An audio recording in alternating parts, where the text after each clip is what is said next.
So before we begin our little question and answer session today, I'd like to ask Dan and Joe to take a few minutes to, if they would just kind of give me a bird's eye view of our state from their own unique perspectives. And Dan, let's start with you. Oh, thank you very much. Thank you very much.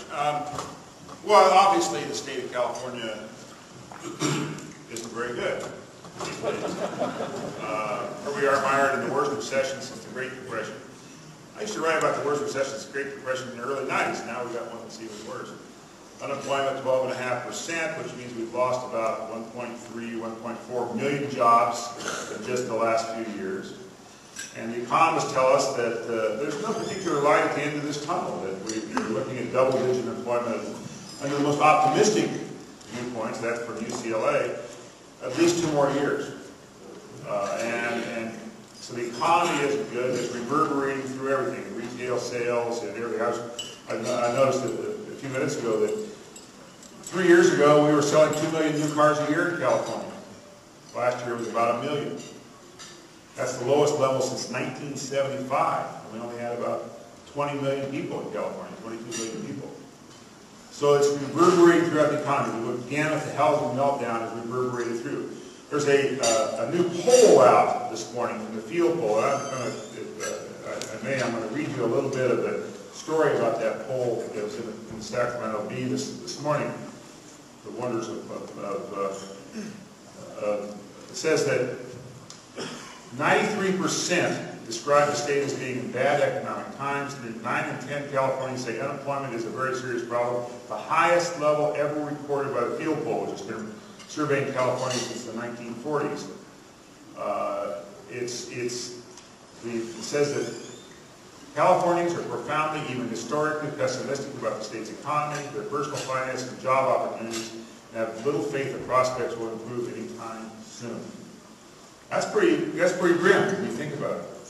Californians are in a very sour mood, and probably with good reason. The economy is not showing much signs of life yet. The recession may be over nationally, officially, but it's certainly still going on in California. We're still losing jobs in the state, not really gaining jobs. And so that's part of it. But there's more to it than that. I think there's a broad sense, if you look at other field polls and polling by other organizations, Californians are thoroughly disenchanted with their government. The popularity of the legislature now, some of the chapters, I know you're here, but the popularity of the legislature now has declined to approximately 10%, and most people will say, what were those people smoking? 10%. The governor is down to 23%, which ironically is the same level that Gray Davis's popularity was when he got recalled in 2003. They're unhappy in many, many ways, and with probably good reason. California's government does appear to be dysfunctional. We have broad issues in the state: transportation, education, water, certainly the state budget, any number of things going on that are not being resolved. And yet we're also in the midst of an election year in which we will choose a successor to Arnold Schwarzenegger. I wrote a column about early 2009 when Meg Whitman announced she was going to run for governor. I wrote a kind of a semi-facetious column that suggested that anybody who runs for governor in California should have to undergo a psychiatric examination. And I still think that's true. Why would you want to be governor of California when you're almost doomed? When you show up on the first day and know that you're going to have this big mess of a state budget on your desk. Yes, they have a budget deal after 100 days or so of not having one, but by all accounts it's going to be one of those so-called get-out-of-town budgets, which are a lot of gimmicks, a lot of suppositions, a lot of the sort of stuff that people went to jail for in the Enron scandal, overstating your assets, understating your liabilities, hiding stuff, hide-to-pee, off-the-books loans, and that sort of thing. It's going to be another one of those kind of budgets, which means it's going to fall apart when all the suppositions and the underlying falsehoods are exposed. And so when the next governor takes office in January, almost immediately they're going to be back in the soup again, trying to deal with this intractable problem.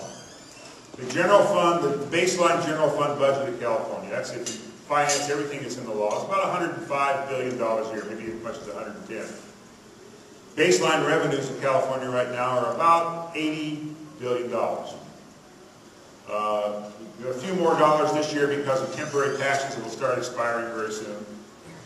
But basically, they can't get there from here. We have a structural deficit in the budget, a budget that cannot be balanced in a sense. So we are in bad shape. We have deep problems that are economic. We don't know when this recession is going to end. We don't know whether it will end.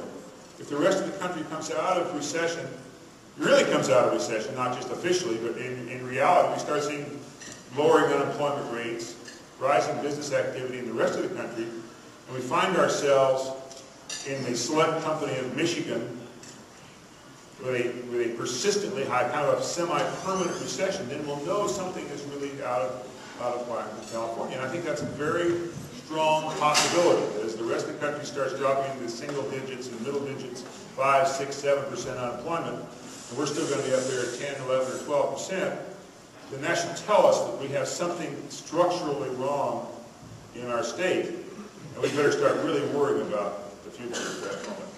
And on that happy note, thank you very much.